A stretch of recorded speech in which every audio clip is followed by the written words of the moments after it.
Em nosso estudo de hoje é a lição 17 do livro Seara dos Médios, que tem por título Na Glória do Cristo. Se entre as vidas magnificentes da Terra, uma existe no qual a mediunidade comparece com todas as características, essa foi a vida gloriosa do Cristo. Surge o evangelho do contato entre dois mundos. Zacarias, o sacerdote, faz-se clarividente de um instante para o outro e vê um mensageiro espiritual que se identifica pelo nome de Gabriel, anunciando-lhe o nascimento de João Batista. O mesmo Gabriel, na condição de embaixador celestial, visita Maria de Nazaré e saúda-lhe o coração lirial, notificando-lhe a maternidade sublime.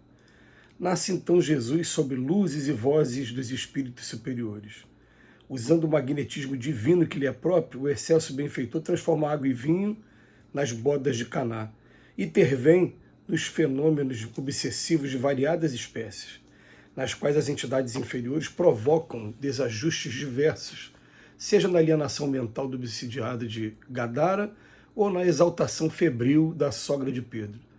Levanta corpos cadaverizados e regenera as forças vitais dos enfermos de todas as procedências. Apazigua elementos desordenados da natureza e multiplica alimentos para a necessidade do povo. Sonda os ideais mais íntimos na filha de Magdala, quando lê na samaritana os pensamentos ocultos. Conversa, ele mesmo, com desencarnados ilustres no cimo do Tabor, ante os discípulos espantados. Avisa a Pedro que espíritos infelizes procurarão induzi-lo à queda moral e faz sentir a Judas que não desconhece a trama de sombras de que o apóstolo desditoso está sendo vítima. Ora no horto, antes da crucificação, assinalando a presença de enviados divinos, e depois da morte, volta a confabular com os amigos, fornecendo-lhes instruções quanto ao destino da Boa Nova.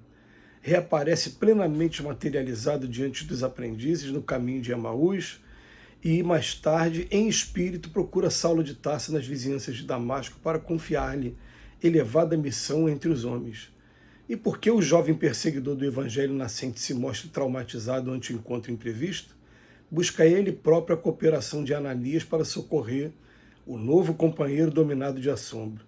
É inútil assim que cristãos distintos nesse ou naquele setor da fé se reúnem para confundir respeitosamente a mediunidade em nome da metapsíquica ou da parapsicologia, que mais se assemelham a requintados processos de dúvida e negação, porque ninguém consegue empanar os fatos mediúnicos da vida de Jesus, que diante de todas as religiões da Terra permanece por sol indiscutível a brilhar para sempre.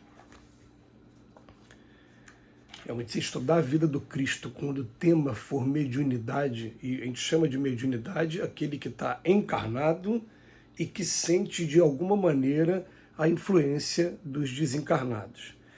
Diversas maneiras. Jesus, ele está...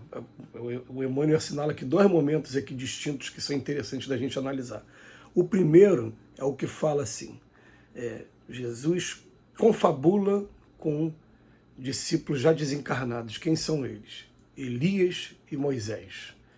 Já haviam desencarnado Moisés, então, há muito mais tempo do que o Elias.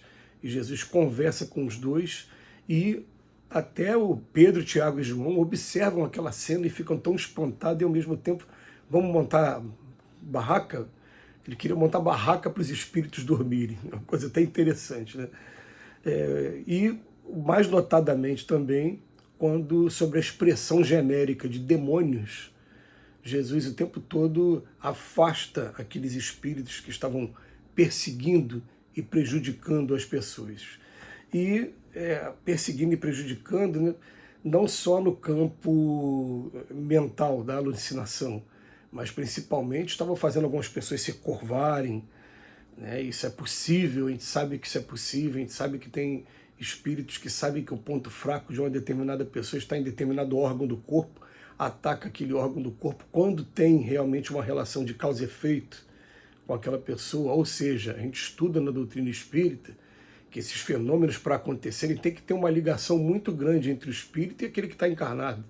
E normalmente uma relação assim de coisas muito graves que aconteceram, de traições, de agressões, às vezes de assassinatos, né? Então O Espírito ele tem autorização para fazer isso com quem está encarnado aqui igual a gente, enquanto a gente não tem ainda aquele relâmpago de arrependimento e de tentativa de reparar, de mudar o comportamento que a gente teve. Então, é permitido por Deus por esse motivo.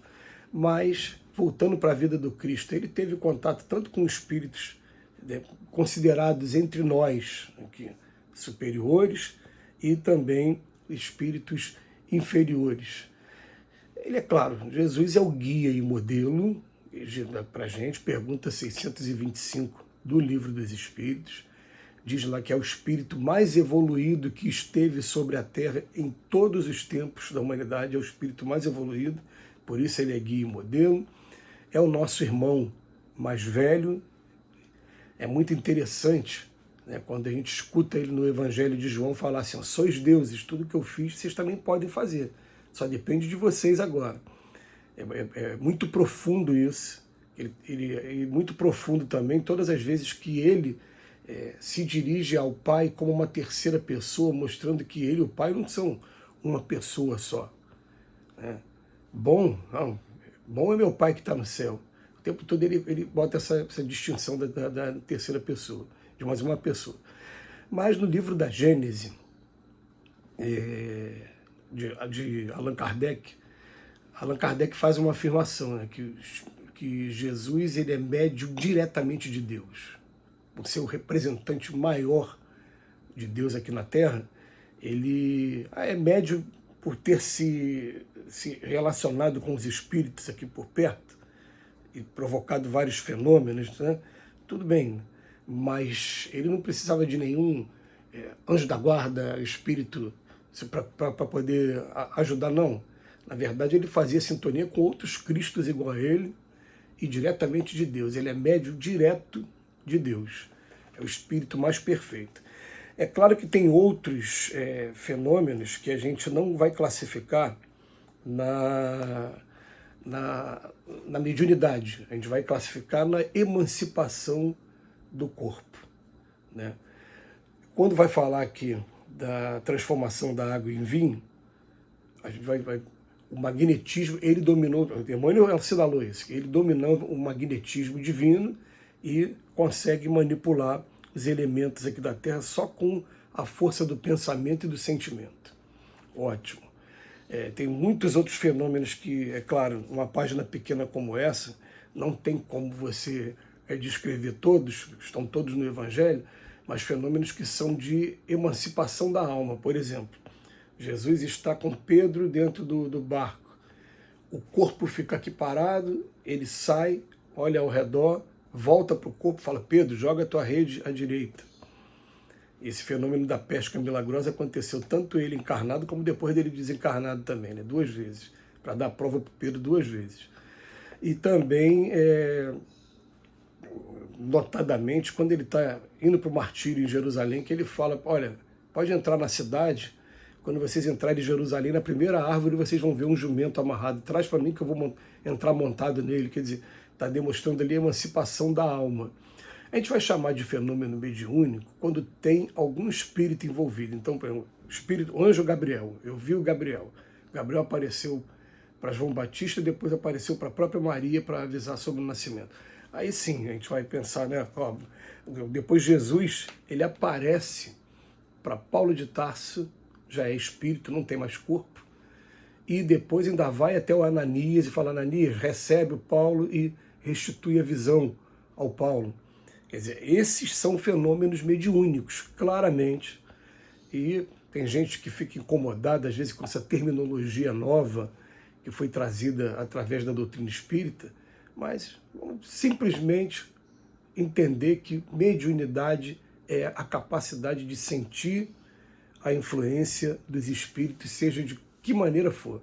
Tem gente que vê, tem gente que ouve, tem gente que só tem a intuição, e diz lá no Livro dos Médiuns que todos nós, de alguma maneira, somos médiuns, mas só é classificado como médium normalmente aquele que tem uma capacidade mais ostensiva. Mas Jesus é, sem dúvida nenhuma, o maior exemplo de toda a história, o mais completo de todos, com relação ao estudo da mediunidade. Então vamos estudar a vida do Cristo. Que Jesus nos abençoe hoje e sempre.